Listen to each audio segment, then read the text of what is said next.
September 15th, 1996. Ryan Mitchell and his 17-year-old son Connor set out for a 4-day camping trip in Washington's Cascade Mountains. They never came home.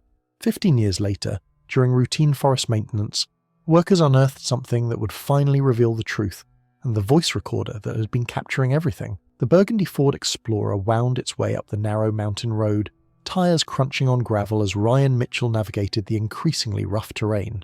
In the passenger seat, his 17-year-old son Connor stared out the window, earbuds dangling around his neck, Walkman silent for once. The silence between them wasn't uncomfortable exactly, but it carried the weight of everything that had changed in the past year. Ryan gripped the steering wheel a little tighter, stealing glances at his son. At 42, Ryan was a meticulous man, an insurance fraud investigator for Pacific Northwest Insurance Company, who approached everything with careful precision. But this weekend wasn't about work. This was about rebuilding what the divorce had fractured. Sarah had moved out exactly 1 year ago, and Connor had been shuttling between houses ever since, growing more distant with each passing month. What Connor didn't know was that this trip carried an undercurrent of tension that had nothing to do with their family situation. For the past 3 months, Ryan had been investigating a complex insurance fraud case involving suspicious death claims in wilderness areas. The file sat in his office safe, filled with patterns he'd discovered, inconsistencies in accident reports, and most damning of all, connections between the deceased and a network of people who seemed to profit from these tragic accidents. The threats had started 2 weeks ago. Anonymous calls to his office, a note left on his car windshield. Drop the investigation. Last warning. Ryan had reported them to his supervisor, but he hadn't taken them seriously. He'd worked fraud cases for 15 years. Threats were part of the territory. People got desperate when millions of dollars were at stake, but he should have listened. Their destination was Crystal Lake, a pristine alpine reservoir Ryan had discovered during his own teenage years. The lake sat at nearly 4,000 feet elevation, accessible only by a deteriorating logging road. Perfect for a father-son bonding trip. Perfect for getting away from everything. Perfect also for complete isolation. How much longer? Connor asked, breaking the silence. About an hour to the trailhead, then maybe 3 hours hiking in, Ryan replied, grateful for any conversation. But it'll be worth it, Con. Wait until you see this place. Connor nodded without enthusiasm, but Ryan caught a flicker of interest in his son's eyes. That was something. The divorce had hit Connor hard. 17 was a terrible age to watch your family dissolve, to be forced to choose between parents who promised you didn't have to choose. Ryan knew Connor blamed him, at least partially, for the separation. Maybe this trip could begin to heal that wound. They stopped in North Bend for final supplies. Ryan meticulously checked his list. Tent, sleeping bags, camp stove, enough food for 6 days even though they'd only be out for 4. His investigator's mind always planned for contingencies, always anticipated problems. Connor wandered the aisles, eventually returning with a disposable camera and a small voice recorder. Thought I'd document the trip, Connor said with a slight shrug. Camera for photos, recorder for, audio diary or whatever. School project. Ryan smiled, warmth spreading through his chest at this small sign of engagement. Great idea. Your mum will want to hear all about it too. What neither of them noticed was the man watching from across the parking lot. Tim Davis sat in a grey pickup truck, phone pressed to his ear, eyes never leaving the Mitchells as they loaded their vehicle. His face was expressionless, professional. This was just another job, another loose end to tie up. They're heading out now, Tim said into the phone. I'll handle it in the mountains. Make it look like an accident, just like the others. Mitchell won't be filing any reports after this weekend. When Ryan and Connor pulled out of the parking lot, the grey truck followed at a careful distance, maintaining just enough space to avoid detection but close enough to track their route. The hike to Crystal Lake was exactly as Ryan remembered. Challenging but rewarding, the trail climbing steadily through dense Douglas fir and western hemlock. Connor's initial complaints about the weight of his pack gradually faded as the forest's beauty worked its magic. They spotted a black bear in the distance, watched a hawk circle overhead, stopped to drink from a crystal-clear mountain stream. Dad, Connor said as they paused for water. Thanks for this. I know things have been weird with you and Mum, but this is cool. Ryan felt his throat tighten with emotion. I'm glad you're here, buddy. I've missed this. Missed us.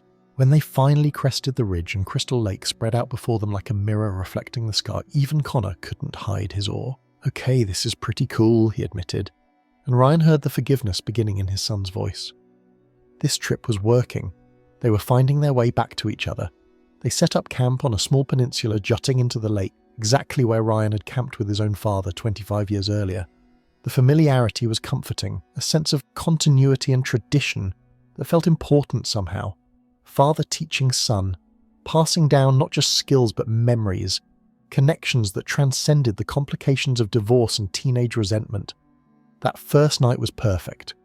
They cooked dinner over a campfire, Connor surprising Ryan with questions about his childhood, about what Grandpa had been like, about memories from before the divorce when things were simple. They watched the stars emerge in numbers impossible to see from the city. And for the first time in months, Ryan felt like he was getting his son back.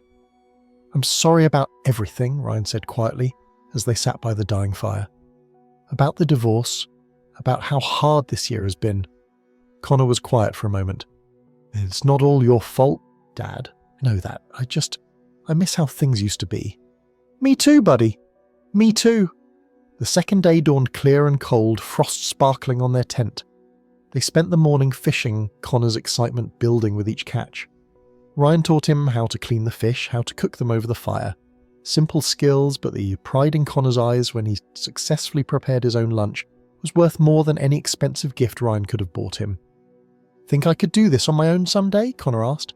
"Like Gubble, go camping solo when I'm older?" "Absolutely. You're a natural. Just promise me you'll always tell someone where you're going, always be prepared." Ryan's investigator mind kicked in, always thinking about safety, about contingencies. "Always the worrier, Dad," Connor teased, but there was affection in it. As afternoon approached, they decided to gather firewood for the evening.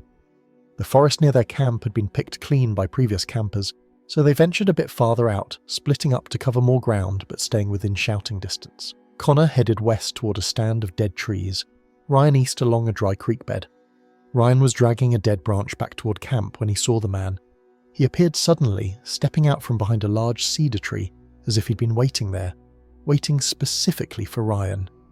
He was in his 40s, wearing expensive hiking gear that looked barely used, with the kind of casual confidence that immediately put Ryan on edge. But it was the eyes that triggered Ryan's alarm bells, cold, assessing, professional. "Afternoon," the man said with a practiced smile. "Didn't mean to startle you." Tim Davis. He extended his hand. Ryan hesitated, his investigator instincts screaming. "Ryan Mitchell, you camping nearby?" "Yeah, just over that ridge." Tim gestured vaguely toward the east. "Saw your smoke, thought I'd come check it out. Always good to know who your neighbours are out here, you know, especially this far from civilization." The emphasis on far from civilization felt deliberate, threatening. Ryan's pulse quickened. "You out here alone?" Tim asked, his eyes scanning the area with the practiced efficiency of someone conducting surveillance. "With my son, 17, father-son trip." Ryan immediately regretted volunteering that information. Tim's smile widened slightly. "That's nice. Real nice.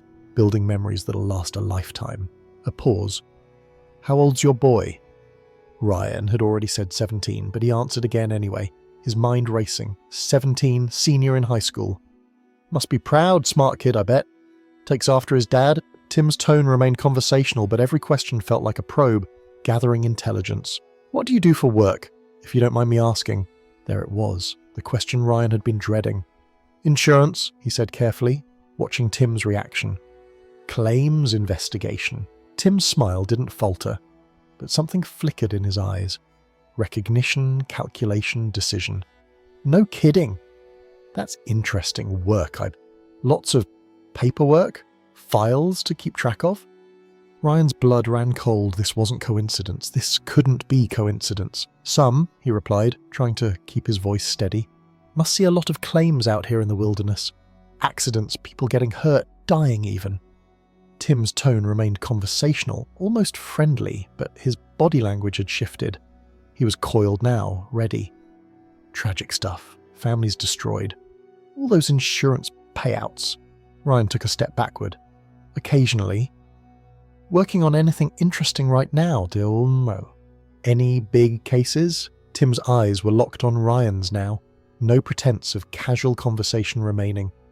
Anything involving, say, suspicious patterns in wilderness deaths, Ryan's mind raced. This was one of them, one of the people he'd been investigating. The threats had been real, and he'd walked right into their trap.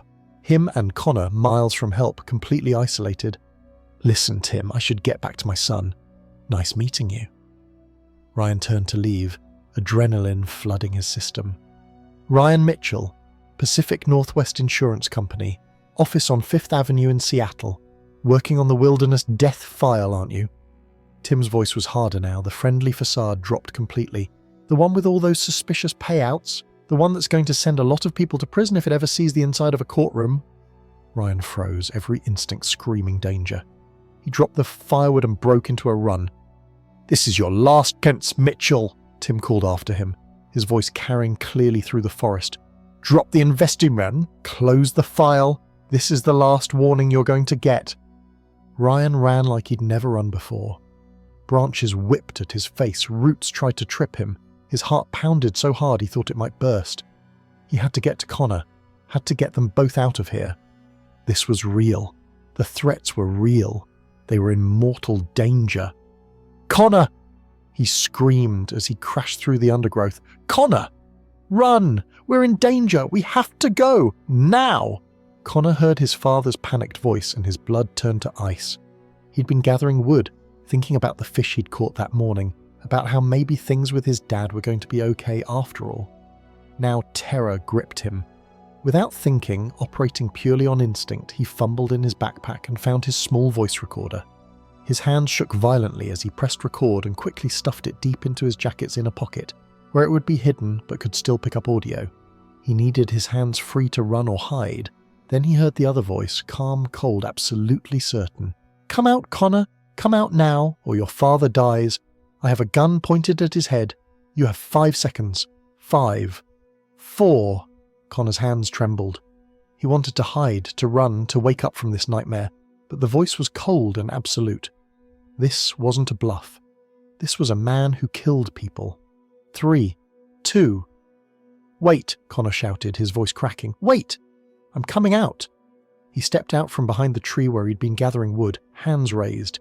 The scene before him made his knees weak. His father was on his knees in the dirt, hands already bound behind his back with zip ties. A man Connor had never seen before stood over him, gun pressed to the back of Ryan's head. The voice recorder was safely hidden in his inner jacket pocket, still recording everything. "Smart boy," Tim said, studying Connor with the same cold assessment he'd given Ryan. "Very smart. Now, here's what's going to happen. You're going to sit down right there against that tree and we're going to have a little conversation about your father's work." "Please," Ryan begged, his voice raw. "Please, let my son go." "He has nothing to do with this. He doesn't know anything about my work," Tim laughed, a sound completely devoid of humour. "That's where you're wrong, Mitchell. He has everything to do with this. He's leverage. He's motivation. He's the reason you're going to do exactly what I tell you." Connor sat against the tree as instructed, his mind racing. The recorder was still going in his pocket. He could feel its slight weight against his chest. He had to keep it hidden, had to keep it recording, had to capture whatever this man said. It might be their only chance. Tim bound Connor's hands in front of him with zip ties, then secured him to the tree with rope. Not tight enough to cut off circulation, but firm enough that escape would be difficult. "Here's how this is going to work," Tim said, settling down on a log as if they were having a casual camping conversation. "You two are going to stay right here while I explain some things. Then Ryan and I are going to take a little trip, and Connor, you're going to wait here very patiently for us to come back." The next 2 days were a nightmare. Tim kept them tied to that tree, checking on them periodically, but mostly leaving them alone with their fear and thirst. He rationed water carefully, enough to keep them alive and functional, not enough to be comfortable. No food. The hunger gnawed at their stomachs, but worse was the psychological torture of not knowing what would happen next. Connor's recorder stayed hidden in his jacket pocket, capturing every word Tim spoke during his visits. "You've made quite the file, Mitchell," Tim said during one of his check-ins, squatting in front of Ryan. "Very thorough, very damaging. You've connected 12 deaths to our operation. That's impressive detective work. Took us months to figure out you were onto us." Ryan said nothing, but his eyes burned with hatred. "We've been running this business for 8 years now," Tim continued almost conversationally, as if discussing the weather. 27 successful cases, very profitable. People come to us with problems, gambling debts, bad marriages, business partnerships gone wrong. We provide solutions. Wilderness accidents are perfect, tragic, believable, and impossible to investigate properly. Connor's recorder captured every word. Your investigation was going to ruin everything, Tim said, standing and pacing. All those connections you made, those patterns you identified. If that file ever reached the prosecutors, we'd all go to prison for life. Can't have that. Too much money at stake. Too many people depending on this operation. On the second day, after 48 hours of hunger and thirst, Tim made his ultimatum. Here's the deal, Mitchell. You and I are going to Seattle, to your office. You're going to get that file. All of it.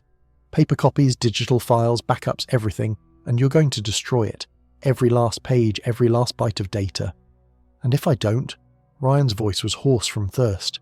Tim walked over to Connor and pressed the barrel of his gun against the boy's temple. Connor flinched but couldn't move, bound as he was. Then I come back here alone. Your son won't die quickly, Mitchell. It'll take days, thirst, exposure, maybe some help from the local wildlife. And you'll know it's happening. Know you could have prevented it. Know that your stubbornness killed your own son. Ryan looked at his son, saw the fear in Connor's eyes, but also something else. A message. Trust me. The recorder in Connor's pocket was still going, still capturing everything. Okay, Ryan whispered, defeated. I'll do it. Tim cut Ryan's bonds and hauled him to his feet. Ryan's legs nearly buckled after 2 days of immobility, muscles cramped and screaming. We'll be back tomorrow, Tim said to Connor, checking the boy's bonds one final time. If you're smart, you'll stay right here. These woods are dangerous for a kid alone. Bears, cliffs, getting lost, much safer to wait like a good boy. Ryan cast one desperate look at his son as Tim forced him away at gunpoint. I love you, Connor. I love you too, Dad. Connor Chow managed, his voice breaking.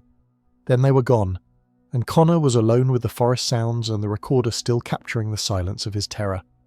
The drive to Seattle took hours through the night.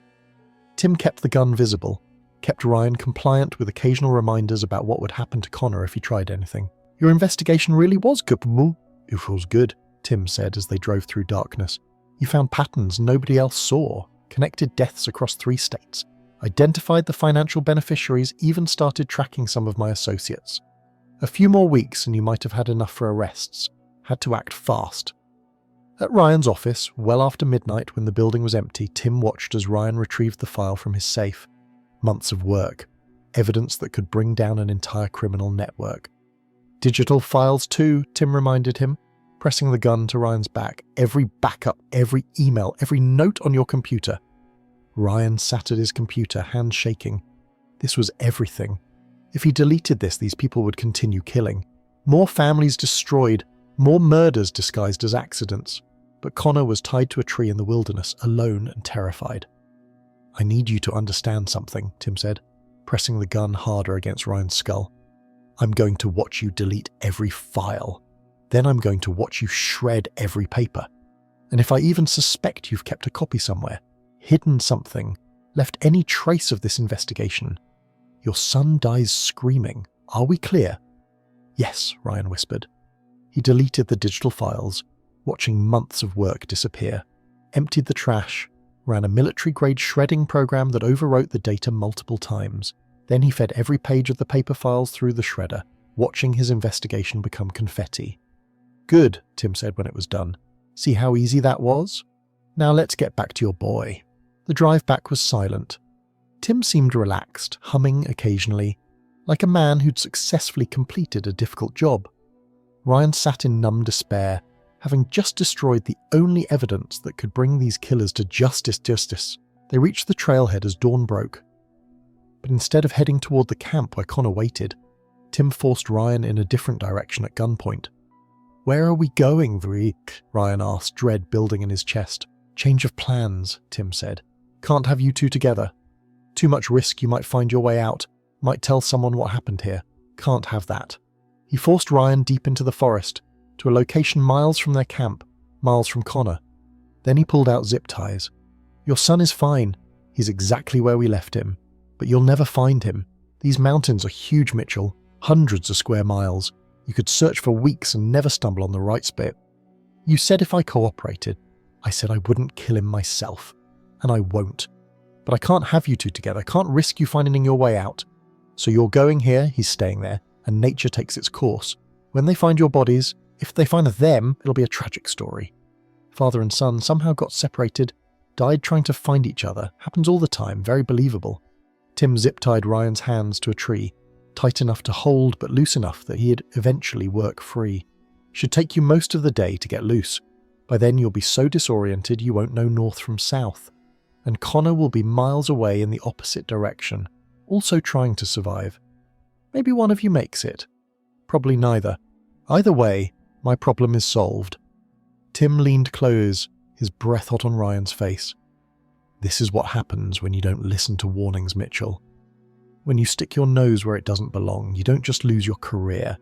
You don't just lose your freedom, you lose everything. Everyone. Then he was gone, disappeared into the forest. Ryan worked frantically at his bonds, ignoring the pain, ignoring the blood running down his wrists. 6 hours later, he finally got free, hands raw and bleeding. He stumbled through the forest, completely lost, screaming for Connor until his voice gave out. "Connor! Connor, where are you? Answer me!" Only the forest answered, indifferent to his anguish. Meanwhile, Connor had waited at the tree for a full day after his father was taken. The recorder in his pocket had died hours ago, battery finally exhausted, but it had captured everything. When Tim didn't return and night fell again, Connor worked desperately at his own bonds. The rope was looser than the zip ties on his wrists, and after hours of effort that left his wrists bleeding, he managed to slip free from the tree. But the zip ties on his wrists remained, cutting into his skin. He tried to find his way back to their camp, to find his father, to find anyone, but he was lost, disoriented, growing weaker from hunger and thirst with each passing hour.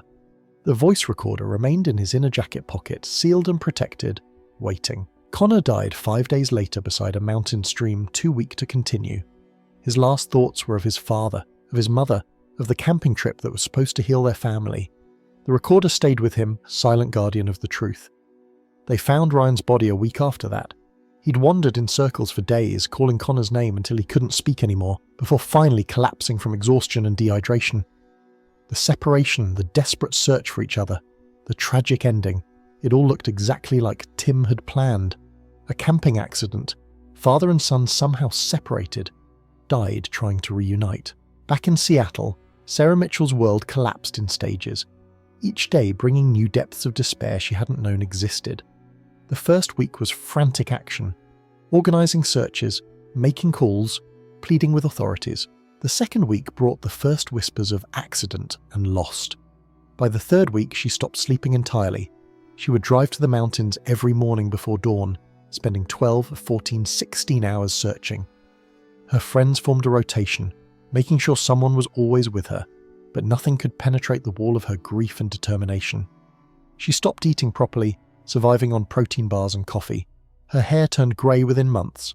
Ryan's brother Blake moved into her spare bedroom, taking leave from his job in Toronto. He'd lost his brother. He wouldn't lose Sarah too. Together they created a command centre in her dining room, maps covering every wall, coloured pins marking search areas, lists of volunteers, schedules for helicopter flights they paid for themselves when official resources dried up. "They're out there," Sarah would say, staring at the maps at 3 a.m. "They're waiting for us to find them. We can't give up." Blake would nod, making fresh coffee, knowing that sleep wouldn't come for either of them tonight. When the official searchers found Ryan's body, then Connor's, weeks apart and miles from each other, Sarah attended the recovery operations like a ghost. She watched them bring her son's body out of the wilderness, saw the peace on his face, and couldn't reconcile it with the nightmare she knew he must have endured. The official investigation concluded it was a tragic accident. Got separated somehow, died trying to find each other. The case was closed. Tim returned to the wilderness after Ryan and Connor were found. He carefully removed all their personal belongings from the bodies, their IDs, wallets, anything that might raise questions about what had really happened. He buried these items miles away, in a location only he knew. He left only the camping gear at their original site, arranged to look like they'd set up normally before tragedy struck. The scene told the story Tim wanted, a routine camping trip that ended in disaster when father and son somehow became separated. Sarah buried her son and ex-husband side by side. The insurance company paid out their life insurance policies. Tim Davis attended the funeral as a concerned member of the outdoor community, expressing sympathy for the tragic accident that had claimed 2 lives. The anniversary of their disappearance nearly destroyed Sarah. September the 15th, 1997, 1 year since they'd driven into those mountains, 1 year of searching, hoping, and finally burying. The media wanted interviews. Sarah gave them, her voice steady, her eyes hollow. If anyone knows anything about what really happened, but no one came forward. No one knew. The secret was buried with Ryan and Connor. She attended support groups for families of victims, but couldn't connect with their talk of closure and moving on. How could there be closure when nothing made sense?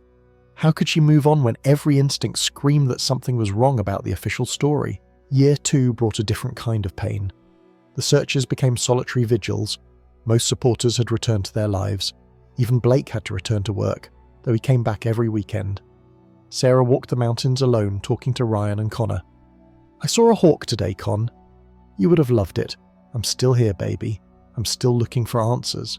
She learned wilderness survival, took courses in search and rescue techniques, studied every aspect of the case until she knew it better than the investigators. But the answers never came. The other parents in Connor's class moved on, college acceptances, graduations, weddings eventually. Sarah attended none of it. She couldn't bear to see the futures their children had, the futures Connor was denied. 15 years passed like a prison sentence. September 2011. Forest maintenance crews were clearing deadfall near the old Mitchell-Davidson camp when a chainsaw hit something that wasn't wood. Buried in the rotted remains of what appeared to be a jacket, they found a small voice recorder in a waterproof case. The recorder was turned over to local authorities, eventually reaching Detective Maria Santos, who had worked the original case 15 years ago and never quite believed the official conclusion. Something about it had always bothered her, the separation, the timing, the convenient narrative. When Detective Santos received the voice recorder, she locked herself in her office and listened to the entire recording 3 times before calling anyone. Tears streamed down her face as Connor's terrified breathing gave way to Tim's cold confession. This boy, this brave, brilliant boy, had done for her. He documented everything, preserved the evidence that would bring down his killers. But first, she had to tell Sarah. The phone call was the hardest thing Santos had done in 30 years of police work. "Mrs. Mitchell, this is Detective Santos. We found evidence. Significant evidence. I need you to come to the station." Sarah drove there in a daze. Evidence. After 15 years, she didn't dare hope it meant they were alive, but maybe, finally, it meant answers. Santos played her the recording in a private room with a counsellor present. Sarah's face went through every emotion. Confusion as it started, horror when she recognised the threat in Tim's voice, recognition of Connor's breathing, rage at Tim's confession, and finally, devastating grief mixed with fierce pride as she understood what it meant. They had died.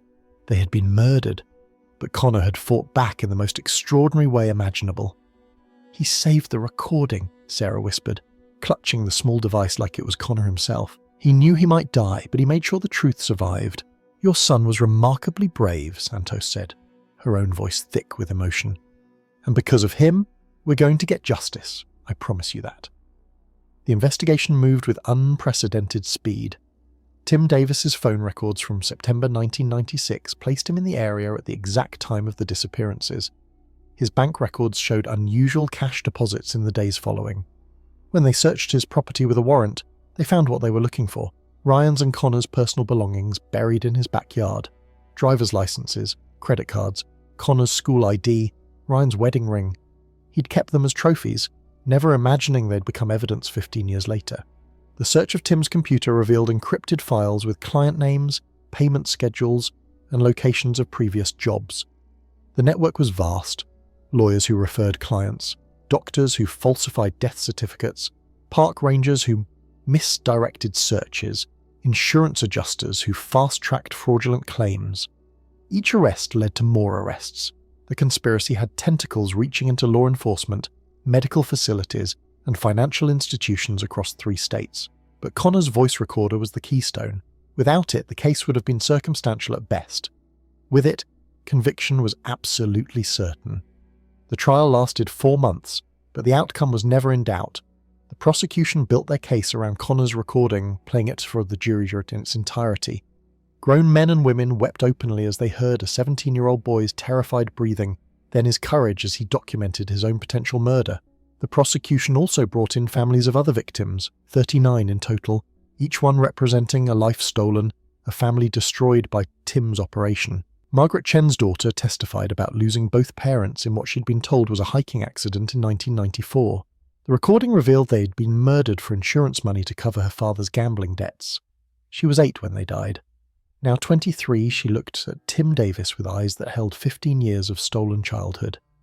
"You took my parents from me," she said during her victim impact statement, her voice steady despite tears. "You took my innocence. You made me an orphan for money. But Connor Mitchell made sure you didn't get away with it. His courage gave me truth, gave all of us truth." One by one, families stood and told their stories. Decades of grief and unanswered questions finally given context and resolution. The courtroom wept. The jury wept. Even the judge struggled to maintain composure. When it was Sarah's turn, she stood at the podium and placed Connor's voice recorder on it, her hand steady now after 15 years of shaking. "My son was 17 years old," she began, her voice clear and strong. "He loved fishing, hated homework, and was just starting to forgive his father and me for our divorce. He went camping to spend time with his dad to heal their relationship. Instead, he walked into evil." She paused, looking directly at Tim Davis, who sat expressionless at the defense table. "You thought you were so clever, thought the wilderness would hide your crimes forever, but you underestimated a 17-year-old boy's courage and quick thinking. You underestimated a father's love for his son. You underestimated their determination that truth would survive even if they didn't. Connor pressed record knowing he might die. He hid this device knowing it might be the only witness to your crimes. He was braver in his last hours than you've been in your entire miserable life. The jury will convict you. The judge will sentence you. You will die in prison. And every day you're there, I want you to remember that a 17-year-old boy outsmarted you, that his courage brought you down, that his legacy is justice while yours is just a cautionary tale about evil that couldn't stay hidden." Sarah picked up the recorder and held it to her chest. "This is my son's voice. His last act. His final gift to the world. And it speaks louder than all your lies, all your justifications, all your cold calculations. The truth survived. Justice prevailed. And Connor's courage will be remembered long after your name is forgotten." The courtroom erupted in applause. The judge allowed it to continue for a full minute before calling for order. When the jury returned with their verdict after 3 hours of deliberation, Sarah stood surrounded by the families of Tim's other victims. They held hands in a chain of shared grief and hard-won justice. Guilty on all counts. Sarah closed her eyes and whispered to the recorder still clutched in her hands. "Thank you, Connor. Thank you, Ryan. You did it. Justice is served." Tim Davis was sentenced to life without parole for each murder, to be served consecutively. The judge was explicit in her sentencing. "You will die in prison, paying for every life you took, every family you destroyed. And you will do so knowing that a 17-year-old boy outsmarted you, that his courage and quick thinking brought you to justice despite everything you did to silence him." After the trials, Sarah established the Ryan and Connor Mitchell Foundation, dedicated to wilderness safety, supporting families of missing persons and training search and rescue teams in recognizing signs of foul play rather than assuming accidents. She worked with legislators to improve investigation protocols for suspicious wilderness deaths. The voice recorder that Connor had activated in his final moments of freedom became a symbol of hope and justice, delayed but not denied. It was entered into evidence, then later donated to the Foundation headquarters. Sarah kept it in a display case with a plaque. "Sometimes the truth waits patiently in darkness." Connor Mitchell, age 17 September 1996. His courage ensured justice would be served, even if he never lived to see it. 39 lives honoured. One boy's quick thinking, forever remembered. Every year on the anniversary, Sarah would visit the graves where Ryan and Connor were finally laid to rest together. She would tell them about the Foundation's work, about the lives saved by improved protocols, about the families who got answers because of Connor's courage. "You did good," she would whisper, touching both headstones. "Both of you, you did so good. The world is safer because of you. Justice was served because of you. I'm so proud." Tim Davis died in prison in 2018, 7 years into his sentence. No one mourned him. His victims' families finally had the closure they'd been denied for so long. Sarah lived to be 83, spending her final years working with the Foundation, helping other families find answers, training searchers to recognize signs of foul play, teaching investigators to never give up on cases that didn't feel right. When she died in 2027, she was buried between Ryan and Connor, the three of them together again at last. On her headstone beneath her name and dates was a simple inscription. She never stopped searching. She never stopped fighting. She never stopped believing in justice. The forest where they died was designated as the Mitchell-Davidson Memorial Wilderness. The trail was maintained and marked, with plaques telling their story. Hikers would stop and read about the father and son who gave their lives exposing insurance fraud, about the boy who made sure the truth survived even when he couldn't. Sometimes justice comes slowly. Sometimes it takes 15 years and a chance discovery during routine forest maintenance. Sometimes it requires the courage of a 17-year-old boy who pressed record even as his world ended, who understood that truth was worth preserving even if he wouldn't live to see justice served. But when it comes, when the truth finally emerges from where it's been buried, it carries the weight of all those waiting years. It speaks with the voice of the innocent, preserved against all odds, patient as the mountains themselves. Ryan and Connor Mitchell had wanted a simple camping trip, a chance to reconnect after a difficult year, a chance to heal the wounds that divorce had created. Instead, they'd stumbled into evil, been murdered by people who thought the wilderness would keep their secrets forever. They were wrong. The wilderness had kept the secret, but not forever. Just long enough for the truth to be preserved, for technology to allow its recovery, for justice to finally be served. Connor's last act had been to press record on a voice recorder and hide it in his jacket pocket. That simple action, born of quick thinking in a moment of terror, had ultimately brought down an entire criminal organization, solved 39 murders, exposed a conspiracy that reached into multiple states, and ensured that his father's work wasn't in vain. The truth, Connor had proven, is patient. It can wait in the darkness for 15 years. It can survive weather and decay and time itself. It can remain silent and hidden, while killers walk free and families grieve without answers. But it never truly dies, and when it finally speaks, it speaks with a clarity that no amount of money can silence, no passage of time can diminish, no grave can contain. Justice had come, late but absolute, delayed but complete. And somewhere in whatever lies beyond, a father and son finally knew peace, knowing that their deaths had not been in vain, that their story had saved lives, that the truth they'd fought so hard to preserve had finally set others free. The voice recorder remained in its case at the foundation, a testament to courage, to quick thinking, to the unbreakable bond between father and the son that transcended even death. Visitors would stand before it, reading Connor's story, and leave with a renewed understanding that justice, however delayed, is always worth fighting for. And in the Cascade Mountains, where Douglas firs still grow tall and Crystal Lake still reflects the sky, the forest remembers. It remembers a father and son who came seeking connection, found tragedy. It remembers a boy's courage and a man's sacrifice. It remembers that even in the darkest moments, even when all seems lost, the truth can survive.